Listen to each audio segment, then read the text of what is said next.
EAs hang out with other EAs. So when you are reaching out to people that you want to get on their podcast or you want to be a part of a summit, an EA is likely going to send an email on your behalf. It's not going to that person. It's more than likely going to another EA. So when those relationships are developed, that is bringing huge value to you, because when the EAs get along and connect and we have a system on collaboration, then we understand what your business partners are up to.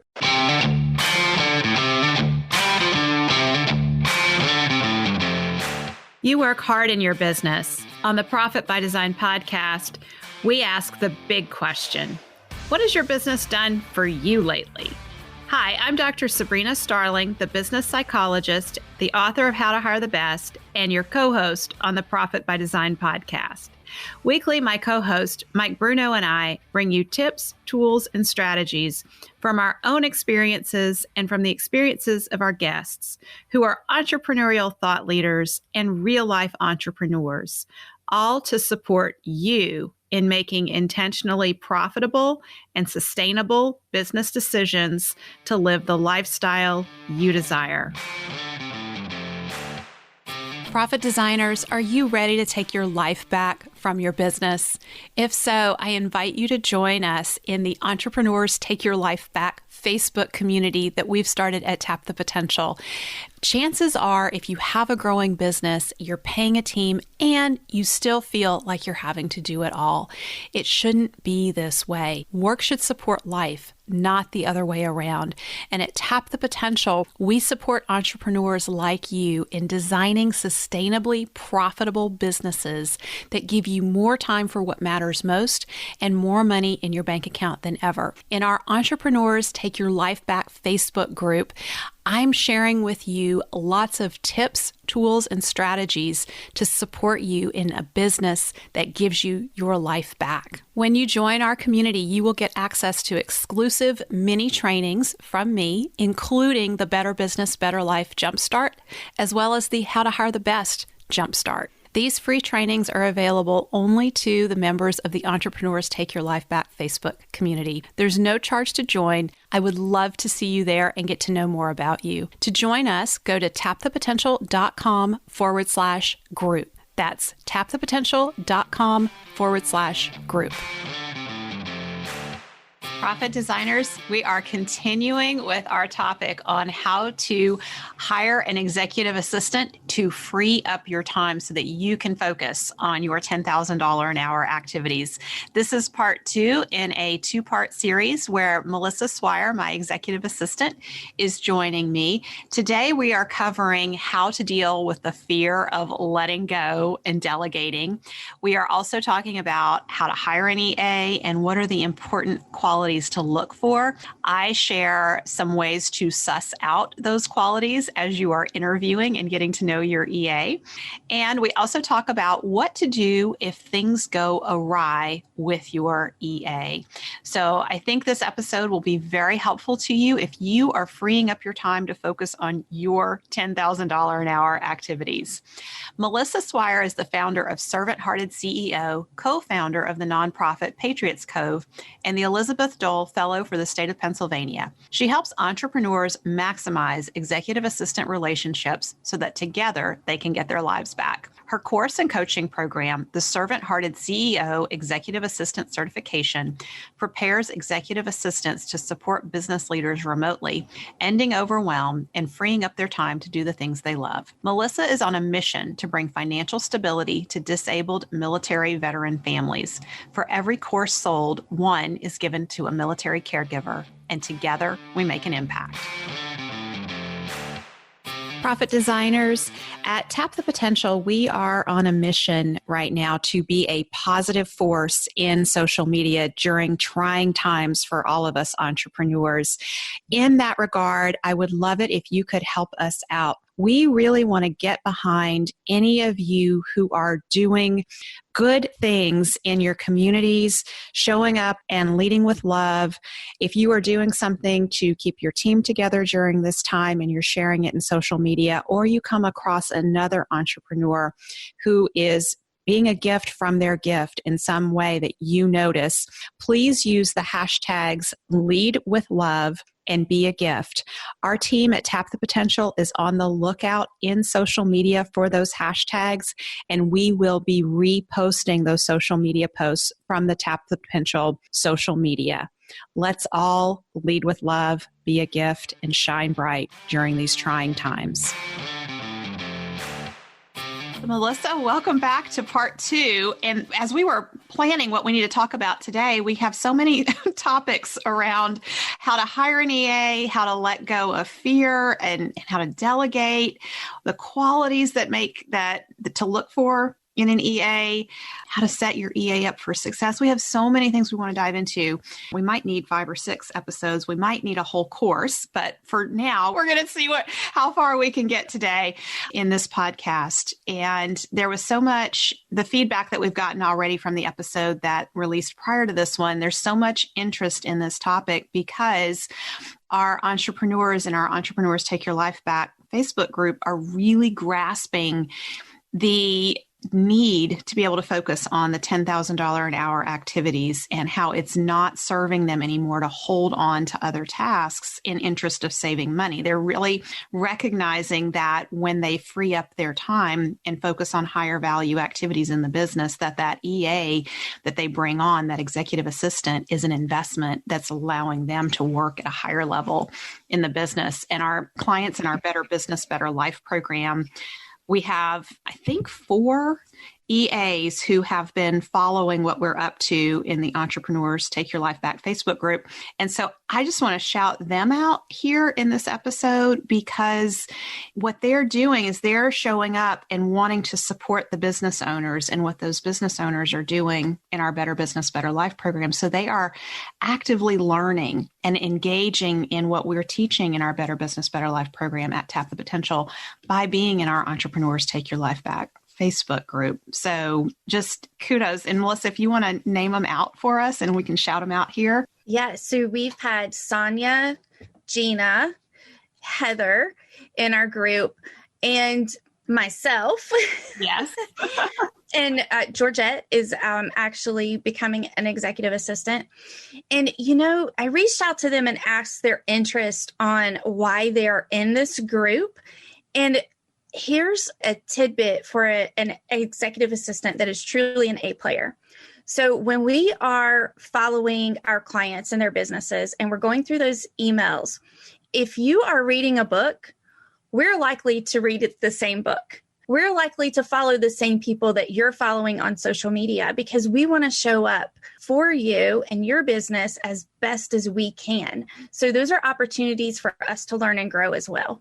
Yeah. So I think that's the coolest thing is when you're hiring an EA who is an A player, that EA wants to learn and grow and wants to know what's going on to be better able to support. So it's that we're already giving away one of our secrets in terms of the characteristics to look for when you hire, but it's that proactivity and the curiosity, I think, is one of the important qualities.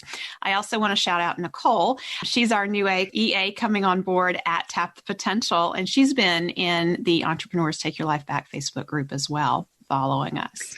Yeah, and I spoke with Nicole, so excited that she's already in there with our TTP family. And she said something that was so impactful when she interviewed with you to be your new EA. She said, Dr. Sabrina already talked about opportunities for growth within Tap the Potential. And she said that's so refreshing because most business owners don't do that. And she just came out so excited. And I feel like she's just going to grow really quickly. And I just love that. And I appreciate you for just being a gift and setting that example for other business owners to follow. Well, thank you. I know the vision. I know where we're headed. And so it's easy. And now that we've created a role chart, it's really easy for me to see, who's on our team, who's moving where. We have an advancement plan for everyone on the team, including myself. As everyone else elevates, I get to elevate too. And I just want to make it happen. And I want it to happen fast. But, I can't get here fast enough. So it's really exciting. And I really believe when we're bringing on A players, those opportunities for advancement are so motivating and so important. And if we don't provide that, we're going to lose A players. They're going to pass on our businesses and they will go elsewhere because they really are interested in improving themselves. So let's take our first topic here, Melissa, and that we bookmarked that from the last episode, and it's around the fear of letting go. As an entrepreneur, letting go of things, fear of letting go of our calendaring, our email. As an EA, I'm curious, what do you see? What might be driving those fears? Well, I think it's missed opportunities. Is my EA going to respond the way that I would? And it's sharing personal information. Is there going to be something in that inbox that I don't want anyone to see? And we have a great system for that, actually. If there's any emails, which you've already alerted me in our SOP on how to check email, if there's emails that come in for certain people, I don't open them. I just click forward over to you and mark those read, and I send those to your private email inbox. And then I just message you on Voxer and let you know that they're there. But really, I think that when you find an executive assistant that has those qualities, those characteristics, that when they're honest and trustworthy, you just have to let it go. You really do. Because like we talked about before, so many opportunities are missed by trying to hold on to that inbox yourself. Mm-hmm. Yeah. So, one of the things that can be done, I don't do this, but I've heard others do this. So I have my very private email, and my husband and you, I believe, are the only two. Well, he gave it out to somebody else the other day, so I had to tell him that's not the right email address. Don't give that one out. But as I believe that you two are the only ones who have that email address. And so, but what you can do, like if you have sensitive information from an accountant or a lawyer that you're uncomfortable coming into your regular email and being filtered by your executive assistant, you can give that private email address to those other individuals. And that way you have your private email there that's just for that use. And Gmail is wonderful because you can set up multiple Gmail accounts, and it makes that possible. Sure. And I think that because you do trust me to go in and just forward those to you without opening them up, it frees up so much of your time. Mm-hmm. Because instead of going into the Gmail account several times a day, you're just going to get one Voxer that says, hey, it's here. Right. Right.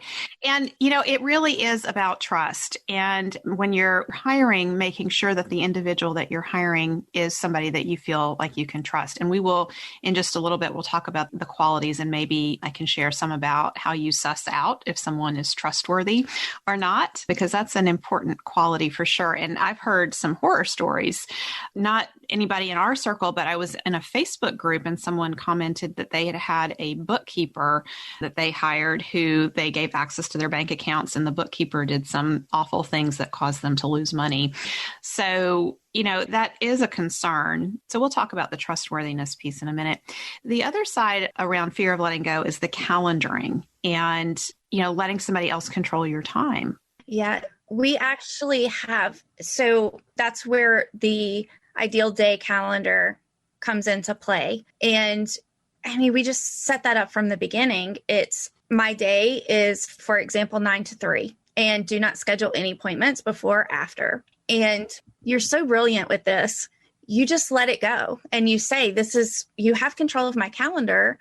And if something doesn't work, if there's one day that's too packed, we just make sure that we don't do that same thing again. And then we also have a project management tool that we use where we track all of the appointments that you need to make. So I go in, and as I make them reoccurring tasks, and as I schedule those clients, it'll reoccur for me again the following month. Yeah.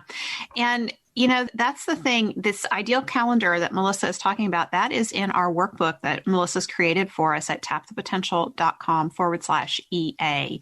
So for those of you who are listening and you're thinking you want to hire an EA and you don't know where to start, be sure that you're downloading this workbook. tapthepotential.com/EA. That ideal calendar is really important because it gives me confidence that you're going to do a better job scheduling things than I would.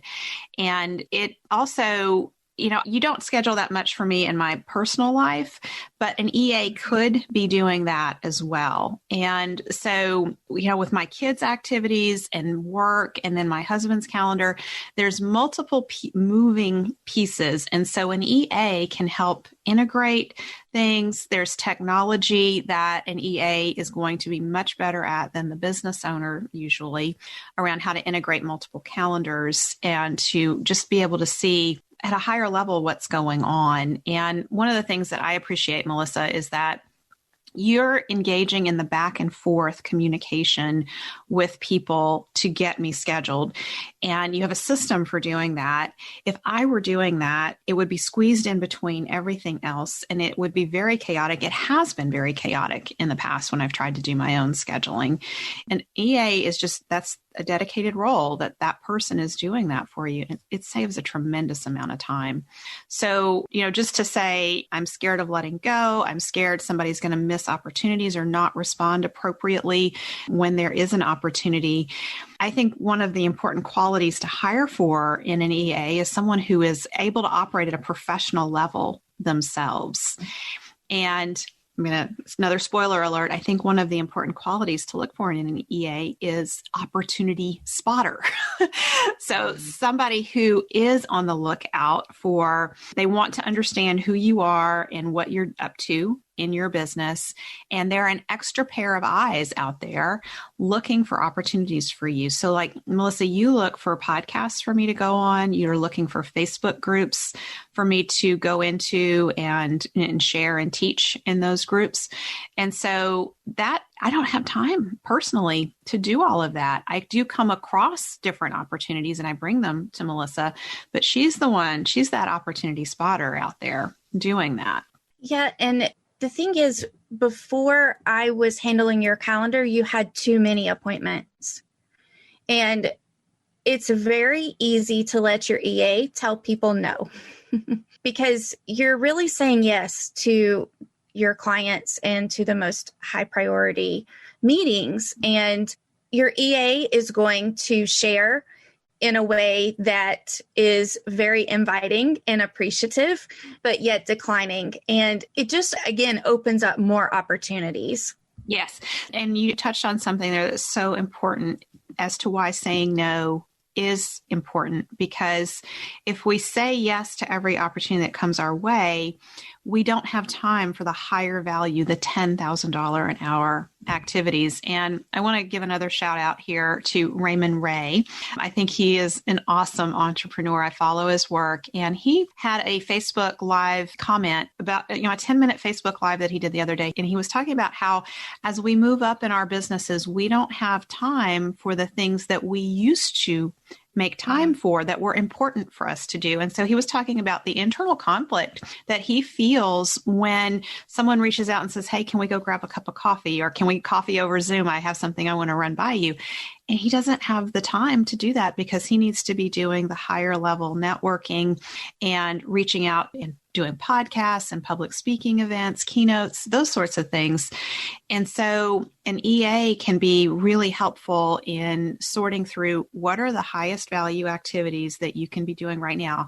So, what are your $10,000 an hour activities, and really help hold time and space on the calendar for that to happen.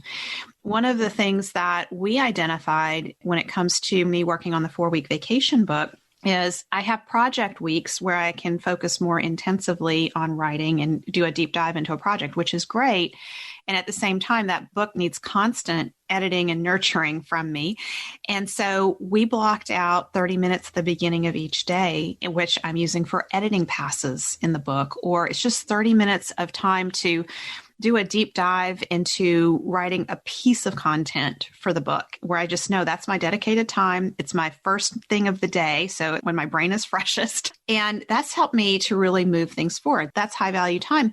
And it would have been very easy to let a lot of meetings crowd that out, but you are holding the space on the calendar for that to happen. Sure. And it's really important to talk with your EA strategically about your time and what you're doing.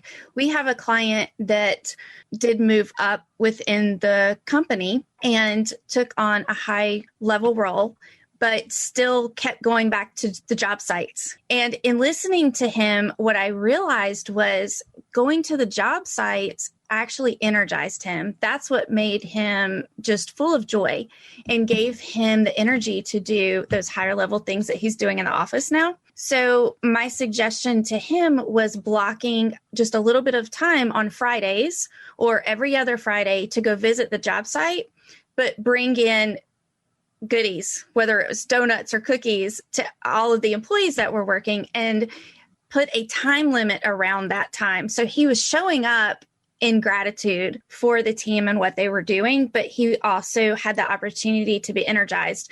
And we decided he needed to leave his tool belt in the car or truck and not pull that out. And it just seemed like a huge win. So we opened up a lot of time on his calendar, but also gave him time to do the things that were really important to him. Right. And so what you picked up on is that is something that was giving him energy. And getting him out of doing that would have depleted his energy because it was taking him away from something that he really enjoyed doing.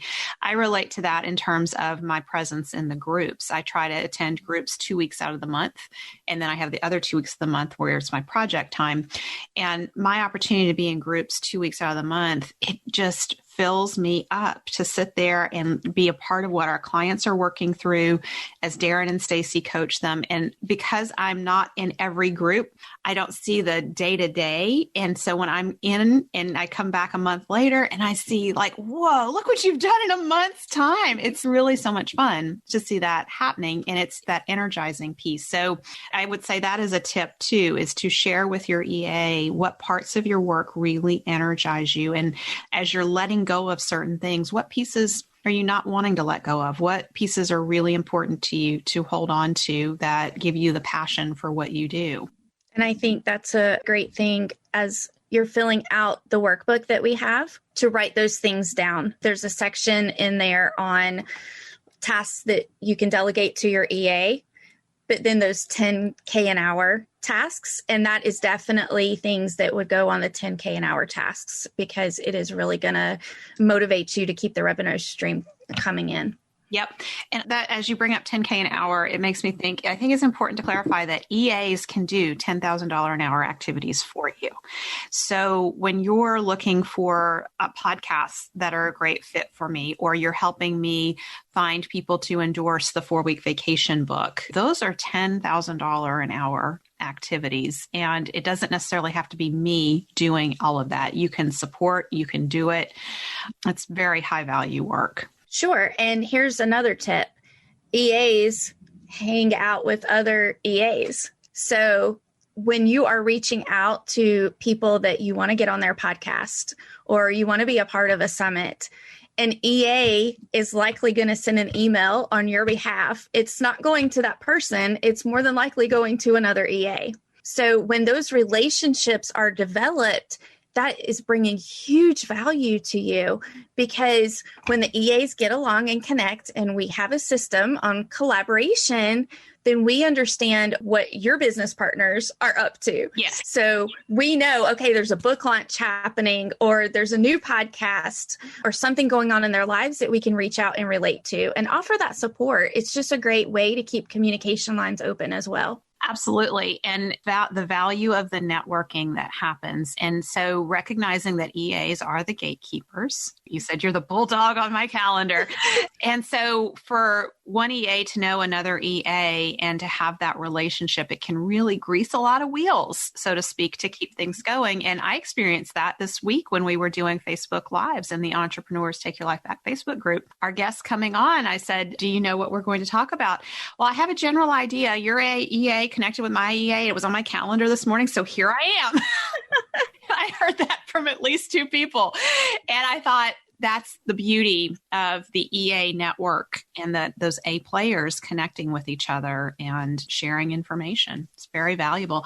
So let's talk about qualities to look for in an EA. What makes a good EA? And Melissa and I came on and we were going through our outline of what we would talk about today. And she says she has a list of qualities. And I said, oh, I do too, because I just interviewed one yesterday.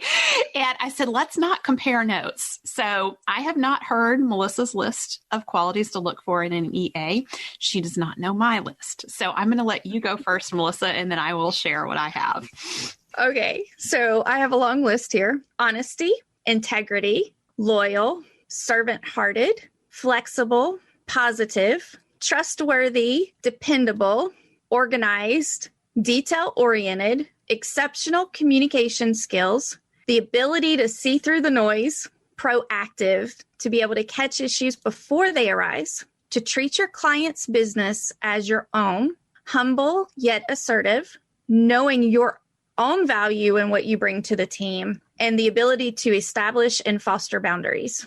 So that's a very thorough list, way more thorough than mine. And what you just said there at the end, know the value that you bring to the team. The confidence piece is critical to, as an EA, to own what value you have from your previous professional experiences, because most EAs have had professional experience elsewhere. And so to really bring that into the relationship, the trust, the integrity, the professionalism, servant-heartedness, all of that, loyalty, treat your client's business as your own. Those are things that were on my list. Or my top ones: organized and proactive, opportunity spotter. So that's the piece, and the highly professional communication, right? I think you said exceptional communication. So that's for sure the piece. And then for me, another one is follow up. So closing loops for me and letting me know that, this is handled, not that I need to know every single thing. And for me, the way I work, that has always been something that happens as trust builds with my assistant that I'm working with. So initially, like when I brought Donna on years ago, I wanted her to follow up on everything and tell me this was handled and this was handled. And then as I saw that she just handles everything, why do I need her to tell me that she handles everything? I was able to let go. And I went through some of that with you when you came on board. And it's for a very short period of time. And then it feels very freeing to just be able to say, okay, I trust it's going to get handled. There's a system for it. It's taken care of.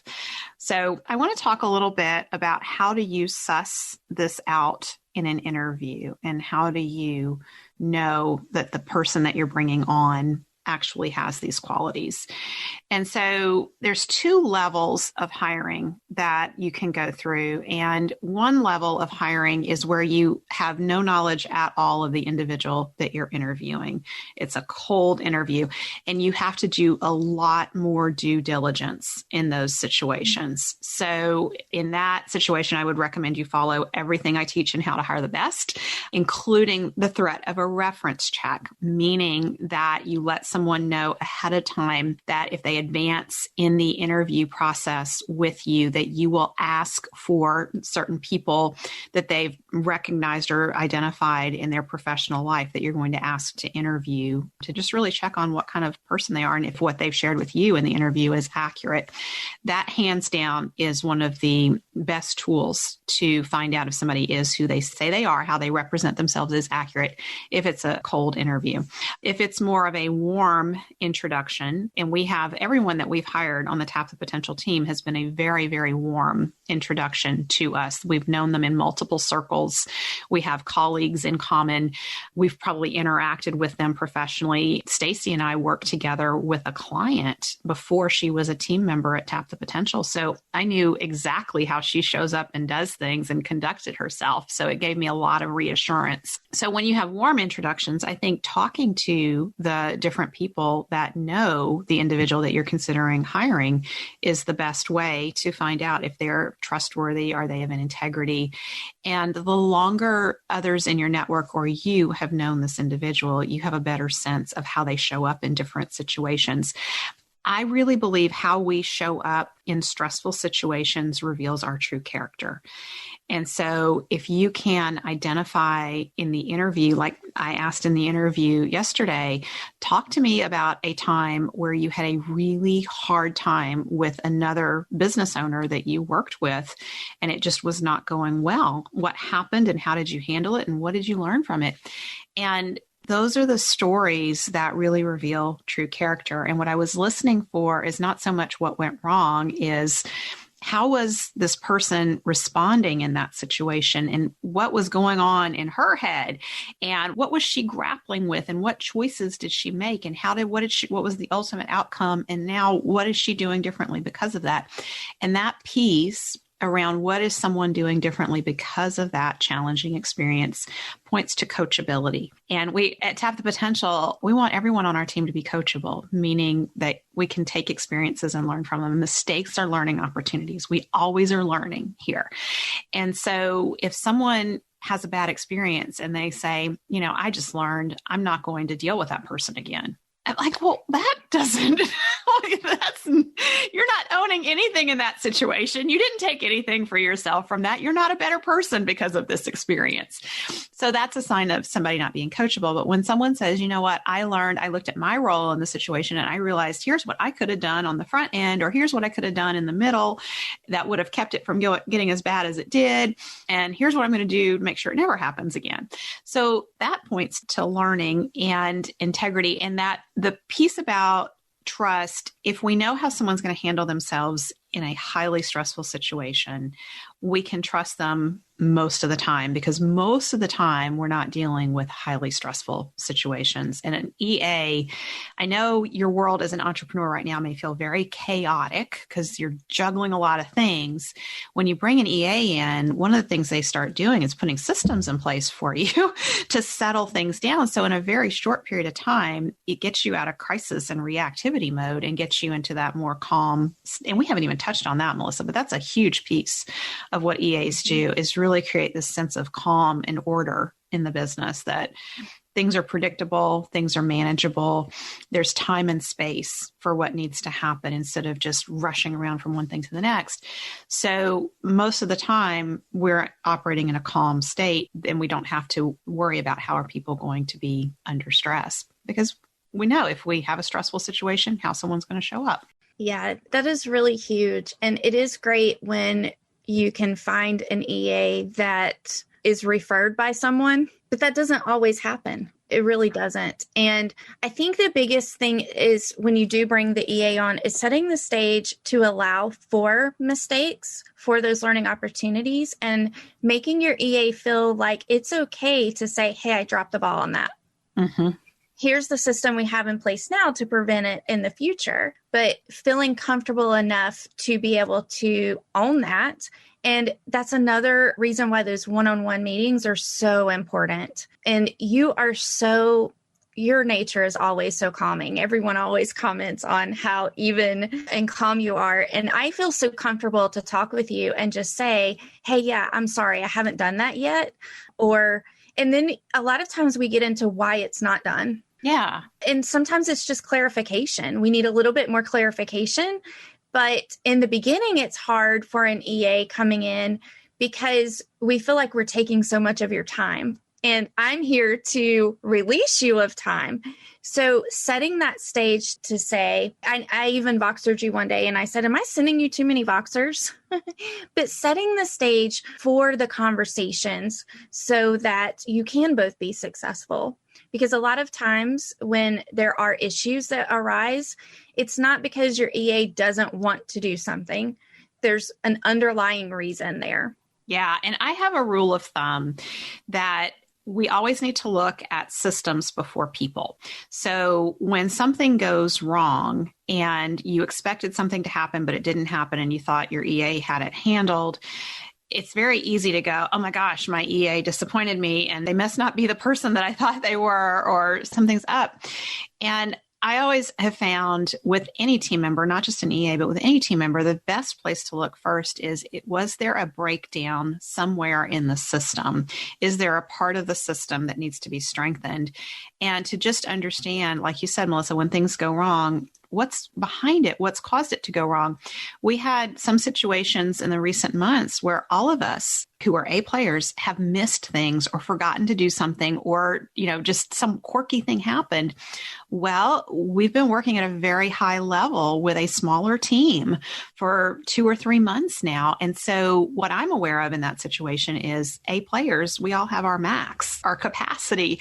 And so that's when I start looking at, okay, we need some more support on the team, hence months, we're hiring another EA.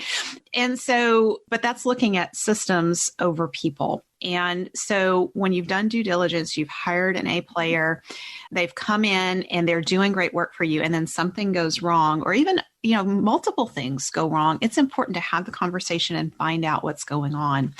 We all have personal lives. We have things that impact us outside of work that can keep us from showing up at our best. And so sometimes when we see a change in behavior in a team member, and they're usually pretty steady, pretty consistent, but all of a sudden something's different, usually that means they're dealing with something in their personal life. And if you have those one-to-one conversations, it's really easy to just know, and you don't have to get into everyone's personal business, in depth, but it's easy to just have that space and the trust is built up for that conversation to happen. And so that you're aware there's something going on in their personal life, they're handling it, and we're going to course correct from here. We're going to figure out what needs to be different so things can go better going forward. But I think it's especially for people who are new to hiring or people who've had a lot of hiring missteps before, where you've brought someone on, they looked really good, and then you get them into your business and then you're banging your head against the wall. There's almost that PTSD reaction of like, oh no, here we go again. This is going to go, and we just catastrophize. And it's like, I need to fire them and get them out of my business. And it's really important to just take that deep breath. And if you've been having those one-to-one conversations, you have the relationship, the foundation built, where it's very easy to go to that person and say, hey, this happened. Help me understand, where did things go wrong? I think not just for EAs, but any team member, one of the things you want to look for is if you've given any kind of performance feedback and you see steady improvement and a little bit of slide back, that's a sign that you're dealing with an A player. They're going to take the information that you gave them and they're going to keep making progress. What we see in people who are not A players, the more the warm body types in businesses, that you give them performance feedback and they immediately course correct. They almost overcorrect. And then you see a slide back a day or two later or a week or two later, and it's a slide back kind of to the baseline behavior that you were already seeing that was problematic. And so it's a lot of, you have to give feedback constantly, and there's not that steady upward improvement. With A players, you will see that steady upward improvement. Melissa, what else in your experience have you come across where, as an EA, some pointers that you could give us entrepreneurs and business owners about how we could work more effectively with our EAs? So having the systems set up is really important. And you spoke about things going on in personal lives. One thing that we do at Tap the Potential is we have each other's back. So we are a small team, but because we have systems set up, if there's something going on in our lives, like I just experienced a loss, our entire team stepped up and said, let me know what you need help with. And that made all the difference for me. It really did. So having all of those systems set up, and when you're starting with your EA, the number one thing to do is the ideal day schedule. I keep saying that over and over again, but that is my baseline to work from. And then the calendaring, having the calendaring set up. We use Google Calendars, which I am a huge advocate of. And after you have your ideal day set up and your calendaring, go back, meet again, have that one-on-one meeting and say, okay, how does this look? Is there any changes? Do we have enough blocks in the schedule? And then reassessing that. Another thing is I like to know what's going on, what your quarterly goals are. So when I know your quarterly goals, I can make sure that you have time in your calendar to meet all of those milestones that you've created. Yeah, that is a huge piece, because a lot of times I will commit to things that come out of even our level 10 meetings. And I'll say, yes, I'm going to do this. And then I don't stop to think about where's the space in my calendar for these things to happen.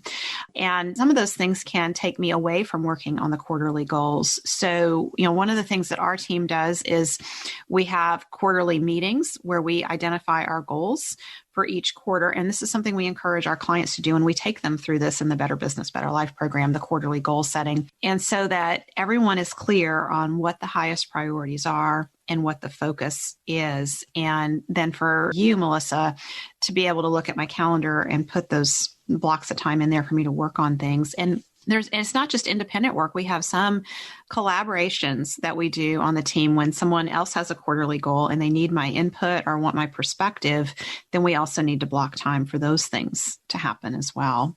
The next thing to set up would be the communication, how you're going to communicate with your EA. And we started primarily in Slack and then moved over to Voxer. And I think that makes your life so much easier by using Voxer. And it's kind of, honestly, it is hard to know sometimes, is this a good time to send a Voxer message? I know my client's in a meeting, so is this a good time? But I just have to trust that you're going to listen to it when the time is right for you. And the next thing for the client is to make sure when you're working with your EA is to respond to those Voxer messages. I never, ever have to be concerned with you not responding to any of my Voxer messages. And you do that daily. Mm-hmm. And sometimes I send things on the weekends. We've chatted back and forth sometimes on the weekends. That's probably not the best practice, but I am so energized by my work with you and with Tap the Potential that sometimes I just can't contain myself. I'm just so excited. We get our ideas going and then we're like, oh.